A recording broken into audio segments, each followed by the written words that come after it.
जिते जावे ओते गाड़े हम छंटे हम मोड़ा बुंदेलखंड के हम मोड़ा बुंदेलखंड के उलझे वेदे हमसे करते लाइफ तो दी छंड बे ए मोड़ा बुंदेलखंड के जिते जिते जावे ओते गाड़े हम छंटे हम मोड़ा बुंदेलखंड के हम मोड़ा बुंदेलखंड के करे बड़े काम कबू करो ना घमंड बे ए मोड़ा बुंदेलखंड के hard work hard flow future में भी shine up you slip still noon how will you set up what will you do you are very slow. नहीं आ रहा समझ में तो बुंदेली में सुन लो। तो भैया यार बुंदेली में सुन लो इको मतलब हो करे काम करवे से भविष्य बन जे है दुपाइलो सूत्रावे नाम कैसे बन पे है का करे ते बड़ो मद्दो है ते इतने नसीब वालन का जन्म मिला थे।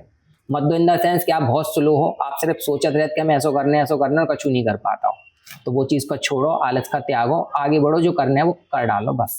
आज हम आपको मिलवाने जा रहे हैं बुंदेलखंड की मिट्टी से उठे एक ऐसे युवा से जिसने अपने गानों से लोगों का दिल जीत लिया है। ये जो गाना है, गाना ना केवल गाते हैं बल्कि लिखते भी हैं। इनका जो गाना है उसका नाम है मोड़ा बुंदेलखंड। आज सोशल मीडिया पर छा गया है और लोगों को इनकी आवाज़ और शब्द दोनों बहुत पसंद आ रहे हैं। हम इनसे जानेंगे कि इन्होंने ये जो कला है वो कहाँ से सीखी है और कहाँ से इन्हें ये लिखना आया है और अभी तक कहाँ तक पहुँचे हैं और इनका आगे सपना क्या है। आइए हम इनसे बात करते हैं। ये इंस्पायर्ड मिला है मुझे तानसेन के नाम से, क्योंकि वो तानसेन थे तो उन्हीं को रिवील अप करके मैंने विराग सेन इंस्पायर्ड किया, जो कि एक नया और वॉर्म अप टाइप का सॉन्ग नेम समझ में आता है। और ये शुरुआती दौर रहा मेरा कोरोना टाइम का, जब मैं एक टाइम पे आरजे था उस समय। तो एक रेडियो में पहले आरजे रहा, तो वहाँ से मैंने गानों को सुना। गानों के साथ साथ मैंने नए नए आर्टिस्टों को सुना, एमीवे, रफ्तार और बाहर के आर्टिस्ट हो गए, एमिनम हो गया, इन सबको सुना, रश हो गए, इन सबको सुना। मैंने उनकी इस कला को जाना धीरे धीरे कि रैप एक्चुअल में होता क्या है। फिर कहीं ना कहीं बीट मुझे नहीं मिलती थी तो वो भी बनाना सीखा मैंने। सारी चीज़ें आई, लिखने की कला को गहन किया, काफ़ी प्रोजेक्ट मैंने बनाए। इन फ्यूचर मैं डालूँगा अच्छी अच्छी चीज़ें, एक से बढ़कर एक।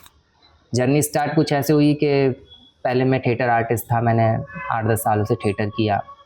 डांसिंग का शौक़ था तो वो कला जुड़ती गई मेरी। पहले डांसिंग की 1-2 साल, 5 साल, फिर थिएटर लाइन में आया तो थिएटर सीखा।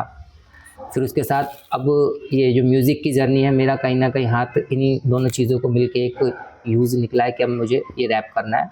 और ये जो मेरी स्टार्टिंग लगी मुझे कि बुंदेलखंड की माटी के ऊपर एक अलग चीज़ होनी चाहिए। सबने कुछ ना कुछ लिखा डाला सोशल मीडिया पे, प्लेटफॉर्म है अपने पास, तो अपन ने भी एक बुंदेलखंड की माटी से जुड़ा हुआ ये गाना उतार दिया। काफ़ी चीज़ें जो मुझे बुंदेलखंड की कनेक्ट करी। अब ये समझ नहीं आ रहा था कि इसमें देसी तड़का क्या मारा जाए। बुंदेलखंड की चीज़ों को दिखाने के लिए बहुत कुछ है, लेकिन लड़कों का हमने यहाँ पे मतलब रश दिखाया कि भाई हाँ हमें ये करना है अच्छी तरीके से। लड़कों को देखा, इंस्पायर्ड हुआ उन लोगों से कि लड़के हैं, खुद की टोन में रहते लेकिन प्रेजेंटेशन उनकी नहीं है अच्छे से। और आप कई अलग अलग स्टेट के गाने देखो, प्रेजेंटेशन उनका टाइट रहता है। यहाँ पे भी कई लोगों ने रैप सॉन्ग किए लेकिन उसमें वो बुंदेलखंड वाला फ्लेवर नहीं रहा, बुंदेलखंड की टोन नहीं रही, बुंदेलखंड की लैंग्वेज ही नहीं रही, या कहीं ना कहीं म्यूज़िक। खैर म्यूज़िक तो मैंने भी जो बनाया है वो वेस्टर्न ही है, लेकिन अब मैं कोशिश करूंगा कि बुंदेलखंड का फ्लेवर आपको म्यूजिक ये जो मोड़ा बुंदेलखंड है ये पहली बार देखने को मिल रहा है।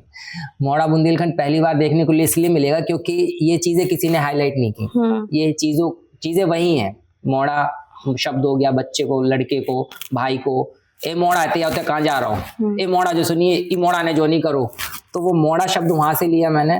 और बुंदेलखंड के तो अपना बुंदेलखंड है ही, तो हम मोड़ा बुंदेलखंड के, हम ऐसा कर सकते हैं, ये कर सकते हैं, वो कर सकते हैं। लाइक पूरे गाने में मैंने दिखाया। जब आपने पहली बार ये गाना लिखा था तो आपको कैसा लगा था? गाना लिखा मैंने, सुना उसको गाया, कई बार गाया मैंने। अपने और लोगों को भी सुनाया जो हमारी टीम में, गैंग में, जो म्यूजिक को जानते हैं, समझते हैं। तो उन्होंने मुझसे कहा कि हाँ डाल दे, सही है, चलेगा नहीं चलेगा डाल दे। लेकिन चीज़ों को करने के बाद ही पता चलता है ना कि तुम्हारी जो चीज़ें हैं उसमें कितना पावर है, क्या निकल के आएगा, सही होगा गलत होगा।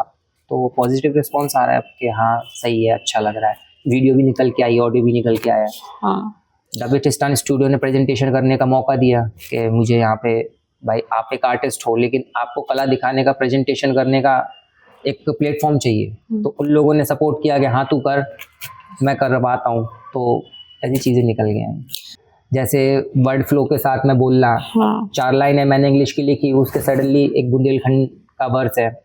एक शब्द था ठटरी, तो इसको जब स्पीड में रिपेल किया मैंने ठटरी, तो वो बीट पे नहीं आ रहा, लेकिन कई बार कोशिश करने के बाद वो राइट टू फिट हो गया।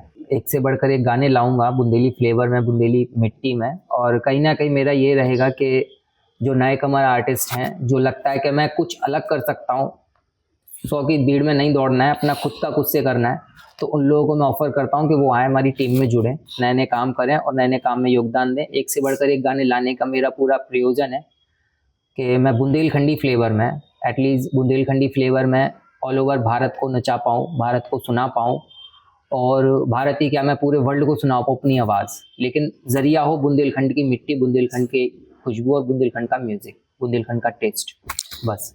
जो युवा अपने टैलेंट को दुनिया के सामने लाना चाहते हैं, उन्हें आप क्या कहना चाहेंगे? भाई किसी की मत सुनो, जो करना है कर डालो, अच्छा बुरा बाद में डिसाइड होगा, बस मेरा तो यही कहना है कि जो सुनना है, जो किसी की मत सुनना, खुद का करो, खुद से निकालो और कर डालो, दिखा डालो, बस। तो ये थे हमारे साथ जिनका नाम था विराग सेन। बुंदेलखंड की मिट्टी से निकली वो आवाज़ जो आज हर दिल को छू रही है। हम उन्हें शुभकामनाएं देते हैं और उनका सफ़र यूं ही आगे बढ़ता रहे और मोड़ा बुंदेलखंड जैसे और भी शानदार गाने हमें सुनने को मिले। अगर आपको भी इनका गाना पसंद आए तो उनके YouTube चैनल पे जाकर ज़रूर देखें, आपको भी बहुत पसंद आएगा। तब तक के लिए नमस्कार। खबर लहरिया, आपकी खबर आपकी भाषा।